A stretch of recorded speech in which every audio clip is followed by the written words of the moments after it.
Attitudes are emotional and cognitive evaluations or judgments that we attach to people, places, objects, and ideas. Understanding how our attitudes are constructed is important because attitudes have an influence on our behavior and our perception of events. We are typically motivated to defend our attitudes. We can have both positive and negative attitudes that are affected by the environment around us and the way we perceive it. A positive attitude can lead us to excuse, explain away, or justify negative characteristics of a person or object. Negative attitude toward an object or person can make us blind to positive characteristics. Psychologists have concluded that we have three major components that determine our attitudes.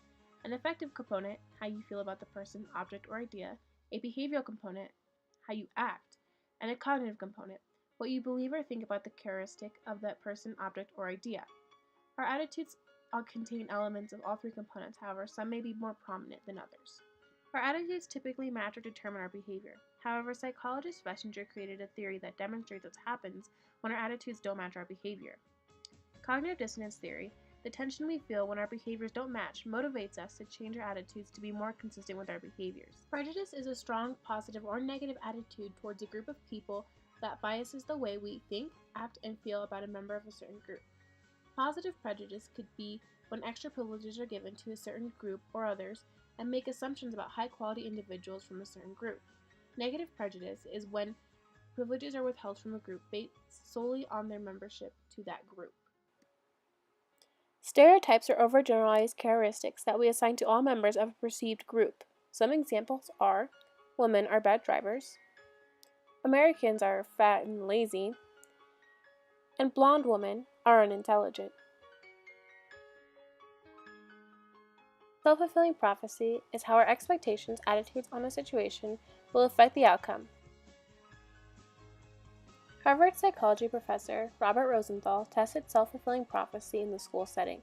He randomly selected students to be labeled as bloomers and said they had the ability to do significantly better and inform the teacher of their findings. Because of this, the teachers provided the bloomers with more opportunities. Those students had higher IQs than others.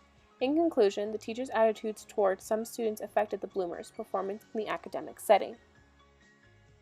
Attributions and biases is how we tend to overemphasize personal attributions over situational attributions.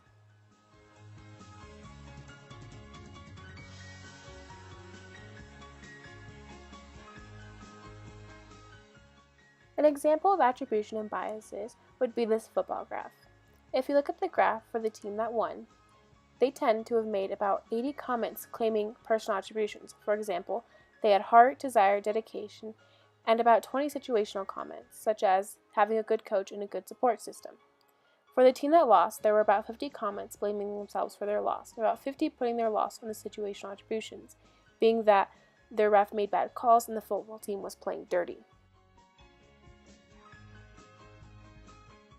Corresponding bias is the idea that people's behaviors match their personal characteristics. If an individual doesn't talk much, it's because he or she is rude and unfriendly. If someone does well in class, it's because they are dedicated and they had great motivation. Corresponding bias could lead to the fundamental attribution error, which is basing behavior on internal factors instead of basing it on external factors. For example, you have an individual who doesn't talk much and is short with their words. You have both internal and external factors. Internal may be they're not polite, shy, awkward, rude. External might be that they might be having family issues or a recent breakup with a significant other. The fundamental attribution error would be looking at internal factors. Self-serving bias is the idea that if good things happen to us, it's because of internal factors. Us doing well on a test would be because we're hardworking and we study. Bad things happening to us would be because of external factors, such as the questions were bad and the teacher didn't teach the subject well. The purpose of self-serving bias is to help us maintain our self-esteem.